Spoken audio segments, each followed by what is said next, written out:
Good morning, everyone, and welcome to this live demo for this release, live from Innsbruck, Michael and me. Happy to have you.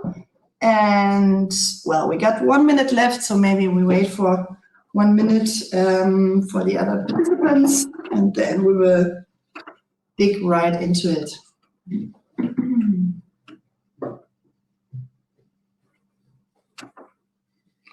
Oh, okay, not even a minute.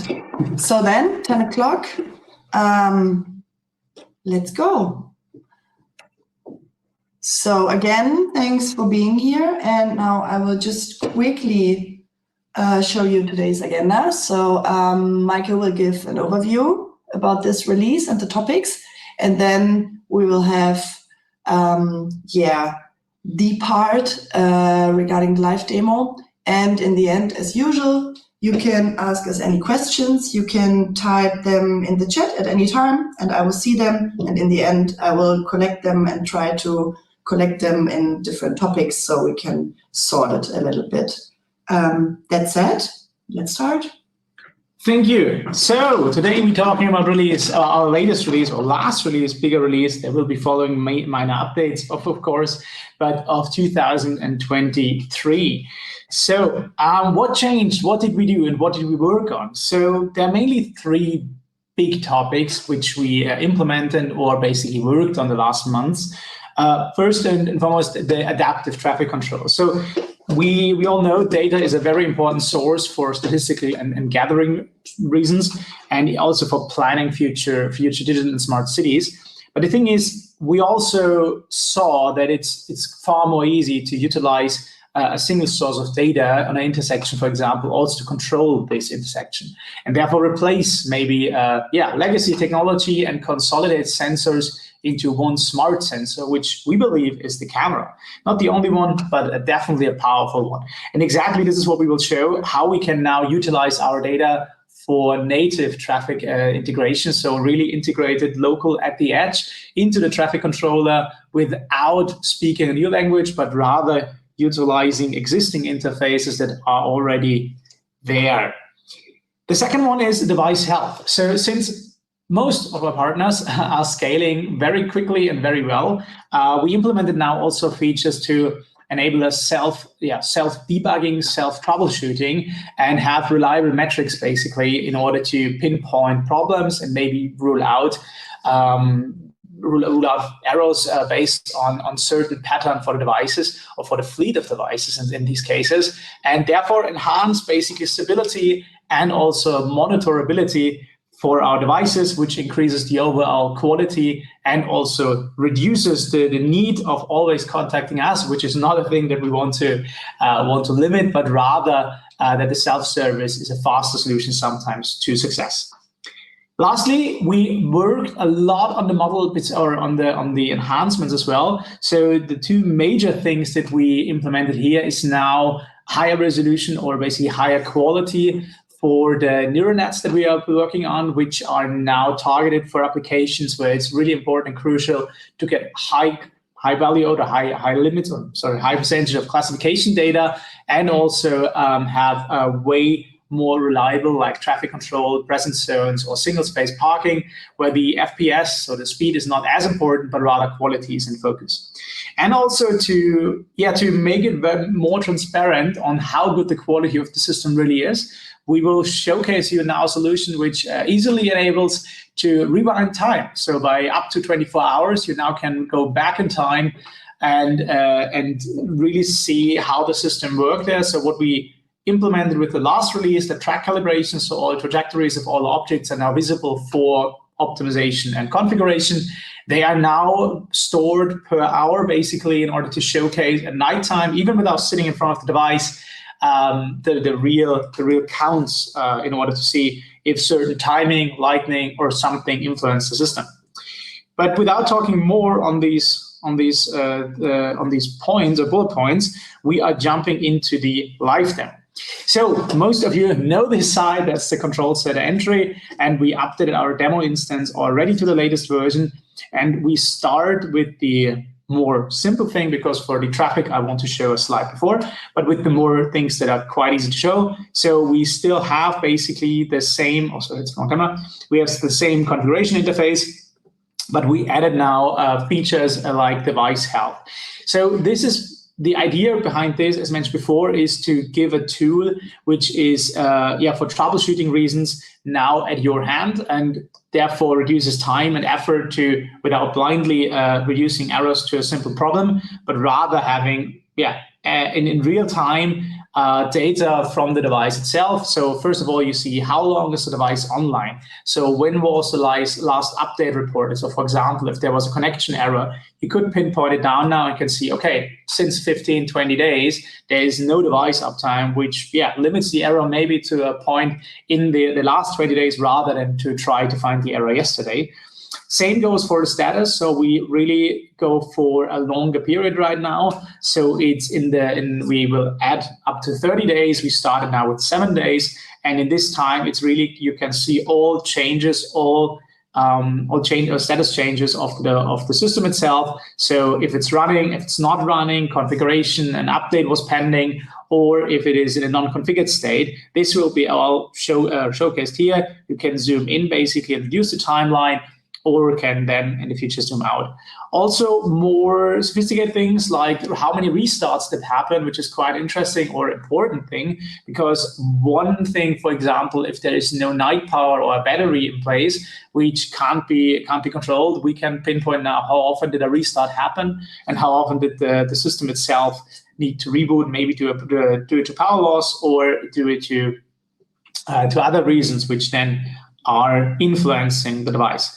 Lastly, we also not only go for our system, but rather as well for the camera itself. So now you can see the camera connection as well. So if it was really connected, if there was no ping possible, no network, so really the pinpointing on if there's a connection problem between camera and box rather than system itself. And lastly, we also monitor the frames per second, which is at some point a really important metric and can be influenced. For example, if the camera has an error, the resolution was misconfigured or something else. This is now a help. Don't worry here, we updated the system there. And in all other cases, it is now continuously measuring how good or how fast was the detection happening. And this is now an indicator as well that is here. And for if data analytics is used, so if the data is sent to our platform, we can now also see how many events are cached, so not send it to the broker or to MQTT, and also for the generated events to really see how many events did happen and were sent to the system.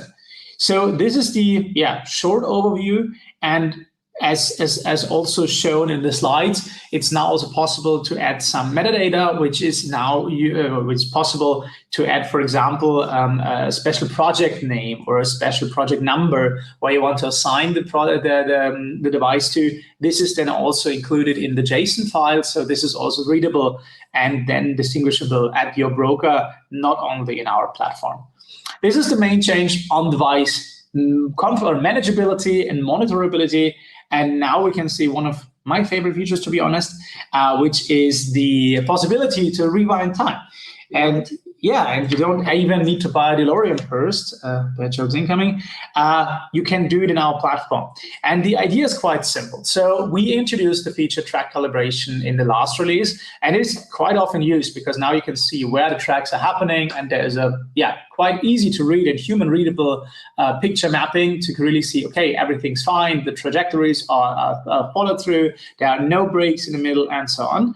Now we implemented also feature. This is what you need to enable first. So please make sure if you want to use this feature to enable the track calibration, it will put up a GDPR warning because we are saving per hour one image, which is still pixelated, but it will be saved for 24 hours. And on these images, you can now see the last 100 trajectories. So the idea is really to have not only a live view or near real-time trajectories, but rather also at nighttime. And this is an important thing because sometimes you want to track and showcase if a system is working continuously, even through weather conditions or something else. It's now as easy as it could be to rewind time and to see, oh, my trajectory is still there, the counting line is still crossed, everything's fine, no big issue. We now can outrule that there was a problem. And this is now, we already use it internally a lot, and now it's from a research tool that we use to optimize our system. It's now, at your service, and can be used for any problem or any optimization use case that was quite intransparent first, but now it's way more easy to find this.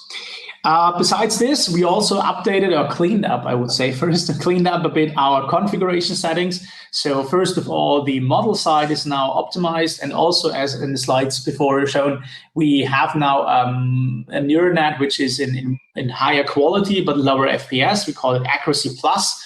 And this one is in general aimed to have better classification and better detection quality. For sure, it uses a bit more resources. So roughly it's half the speed of our standard model, and is for example, for parking spaces or slower moving situations, it's the weapon of choice, which we suggest in order to achieve even higher accuracy. This doesn't mean that the standard model is now worse than before, totally different. It's aimed to be fast and reliable for faster installations, so way beyond the 20 FPS, 25 in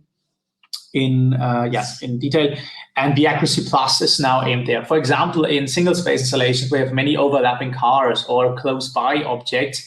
It's way more accurate to distinguish these objects from each other and therefore deliver higher accuracy.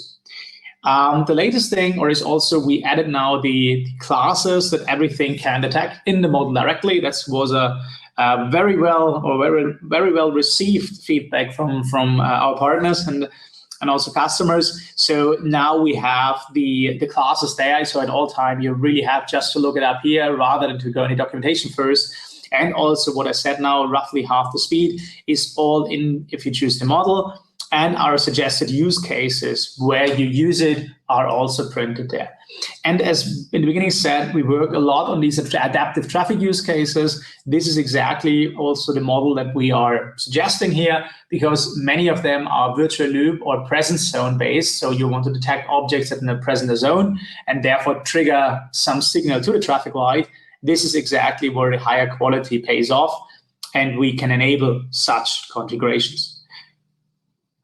Before I show you the how we configure adaptive traffic control, let's first talk about it. So our installation is a quite simple setup. We have now an extension module which is connected via Ethernet to the local network where the perception box is mounted, mostly in the controller cabinet, the traffic controller cabinet, and is speaking with dry context directly to the traffic controller. So this means this is a replication fully of the inductive loop. So we don't introduce a new language, a new interface, but rather build on top what is already there. For sure, in the future, we have hot news I'm not allowed to talk about, but we have hot news that will be shared with you the next couple of weeks. So this will be optimized way more. And throughout the next year, we expect it also to be integrated in a more sophisticated way like serial. But for now, this is the setup that is working and is tested, and we have in pilots already. And one example is this. So this is one of our beautiful intersections in Innsbruck, which right now has 16 to 18 inductive loops and 4 floor cameras, thermal cameras, to monitor or manage basically traffic adaptive. The logic is quite simple. They want to reduce the amount of red on the main roads, but rather where the yellow cars in the upper side are placed, rather only give basically them green if there's really something happening. Same goes for the pedestrians there. And this is how we now set this up. So our idea is quite simple. We have a camera in the front of here, which covers up to 60 meters, sorry. So detection range is 50 to maximum 60 meters for presence detection, and really have the virtual loop, the queue length, and everything possible at your hand.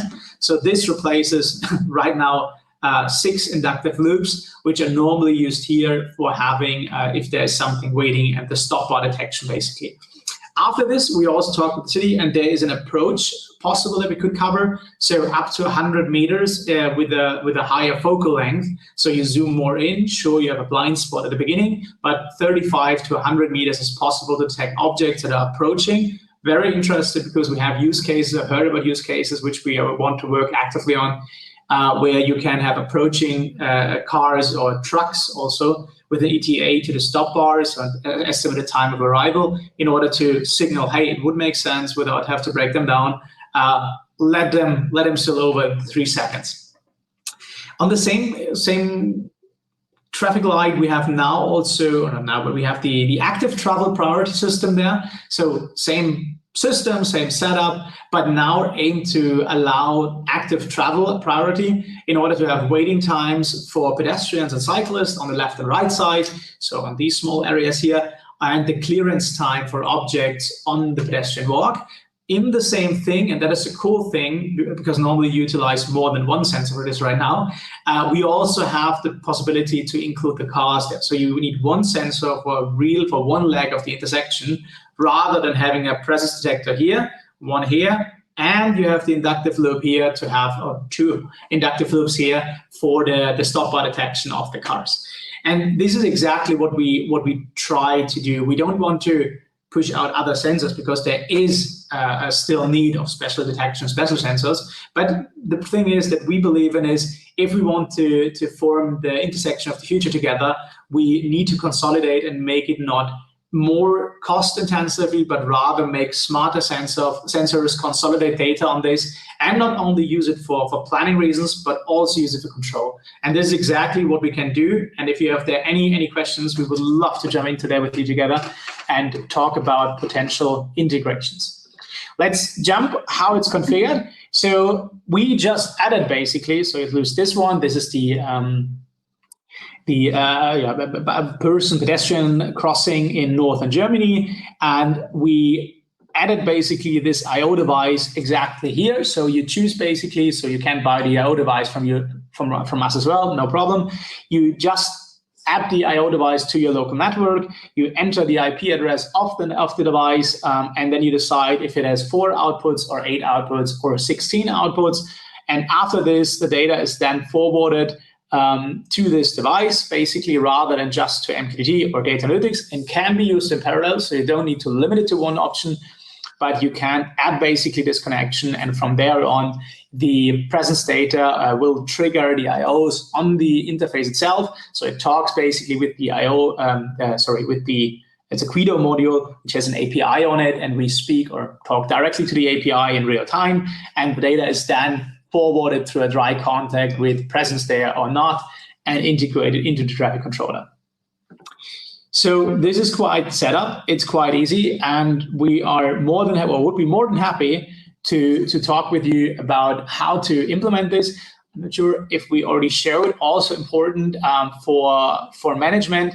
We implemented now, I repeat it maybe, but as I've heard already, but it's important. We have now also user management in there, so you can add your users yourself. You can, manage them. You can give them rights or adjust the rights. For example, from admin to user to viewer. Admin means you can do everything on a platform and configure everything. User means you can configure configure devices and can see dashboards.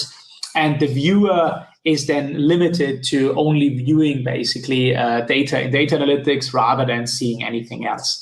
The admin as well has one thing. If you have an instance, for example, with more than one, so for example, if you have a tenant for another customer, you can then also move devices between them on yourself, and you can assign rights to the user management. Lastly, also device updates. So now you can trigger updates yourself, quite importantly. So you have now or we don't force you, but we will call you if you don't do it in time.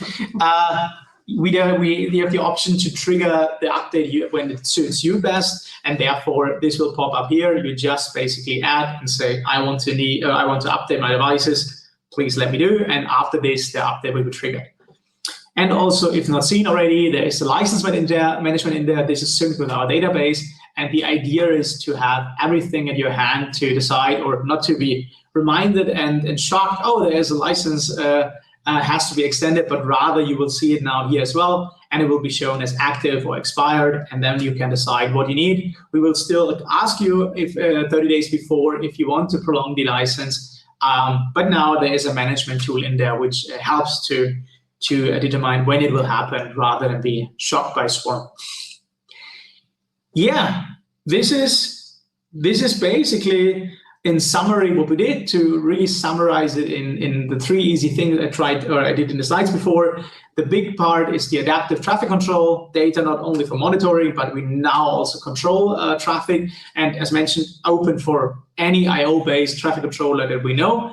The second part is device monitoring and the transparency on data with our track calibration tool. So in order to be really easy to dig down how you can optimize your setup, but also can debug it without being completely blind and as a black box. And the last thing is we optimized a lot on the model side in order to have the quality that is needed for cases like adaptive control, but also optimized in this step the single space or the parking in general, and where higher data quality is needed with our model, the Accuracy Plus version. And we added the user management and device management, the license management in our platform to give you more freedom how to operate and add users and manage this as you want it. Perfect. Thank you. First, thank you for showing us all the new hot stuff, and also thank you so much for that cliffhanger. You very subtle managed to cheat in. I have some questions, so I'd love to start with the model improvements for traffic and parking. So the question is, what improvements have been made, especially in terms of classification accuracy for specific vehicle classes like articulated trucks and cars with trailers, and how we ensure robustness and validate these improvements? Absolutely. So one thing that we saw is the model that we aim for, the standard model, I would say, is aim for speed. So you need higher speed because it is aimed to work in all conditions and has a really good detection accuracy. But we saw, in order to classify for most of almost the sub-classifications, so not only a truck, but an articulated truck, which is not as easy with if you aim for speed, because you want to compute more features. Features means in terms of the image itself, so the training data and also how detect and classify the object afterwards. This costs a bit more time, and we sacrifice this a bit in the standard model. So it's still good, so like 85 to 80%. But in the Accuracy Plus model, we aimed really to get as high as possible. So way, way beyond this. So in our testing scenarios right now, this is an increase from at least 10 points, basically, in quality of classification. And for sure, also detection was optimized. But we didn't want it to have only 4 FPS, 4 frames per second. So we found the best suit for having it at half the speed with way more classification accuracy. And as mentioned, as Ina said, mostly for subclasses aimed, because this was the challenge before, to distinguish an articulated truck from a truck with a trailer. That's not as easy as a human could do it, but we tried and we found the sweet spot. Okay, perfect. Thanks for the answer. I hope it was received well. Another thing, back to the track calibration history, my favorite one. Yes, absolutely. So the question is more in using it, like how it can be used to optimize event triggers, like, for example, context over the last 24 hours. And as you already mentioned, considering the data privacy regulations. Yeah, so start with the easy one, the data privacy regulations, because we thought also a lot about this.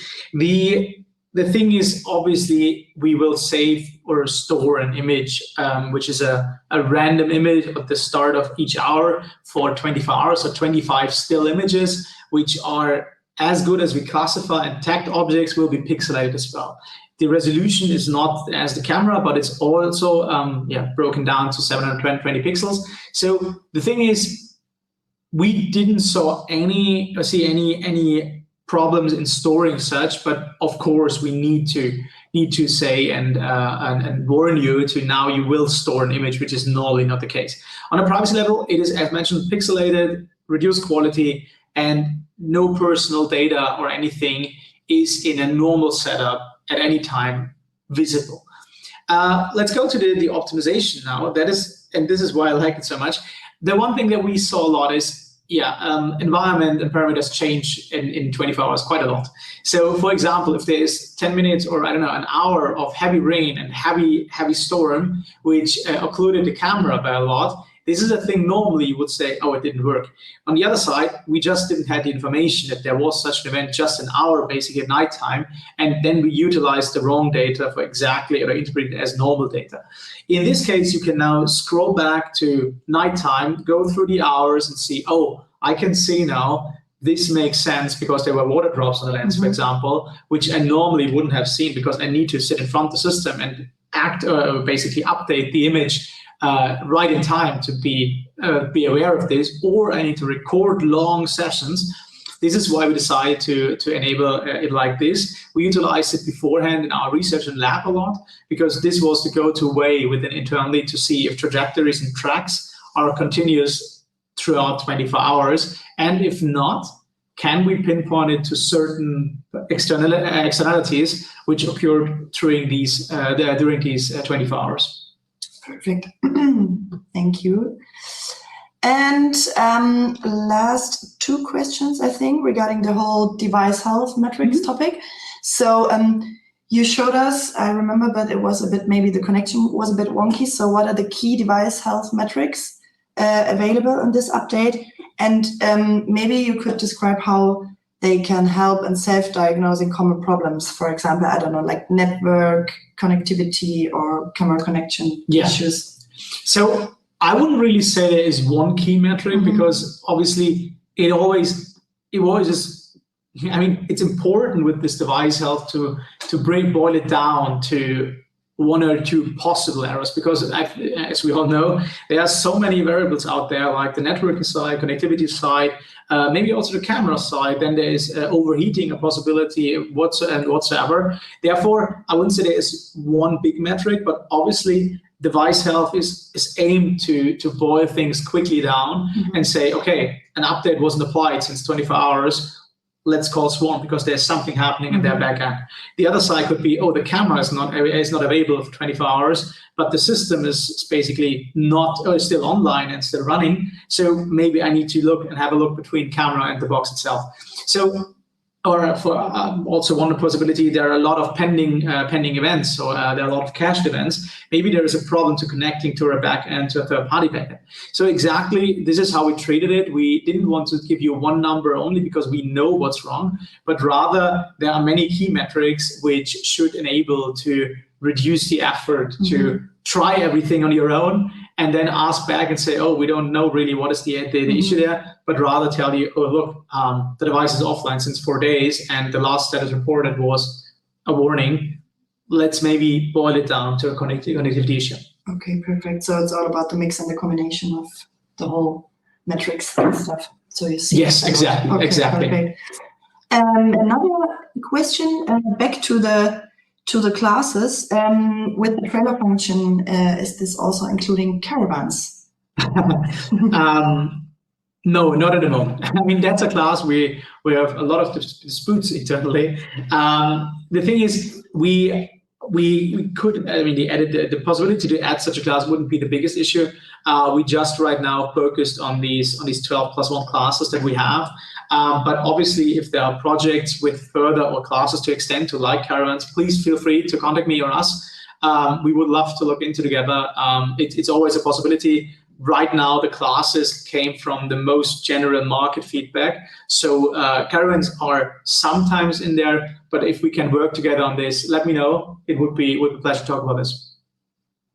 Great, thank you. So this was the last question, and I think this was the last question because you answered everything perfectly. Thank you. And I mean, our timing is just like splendid. So we are finished even earlier. It's always better than taking longer. So I guess one thing left. Thank you for being with us and taking part in this live demo. As usual, if you maybe later with a cup of coffee think of another question or whatsoever, feel free to reach out to us at any time. We're happy to help. And yes, see you soon, I would say. Thank you. Thanks a lot. Bye. Bye.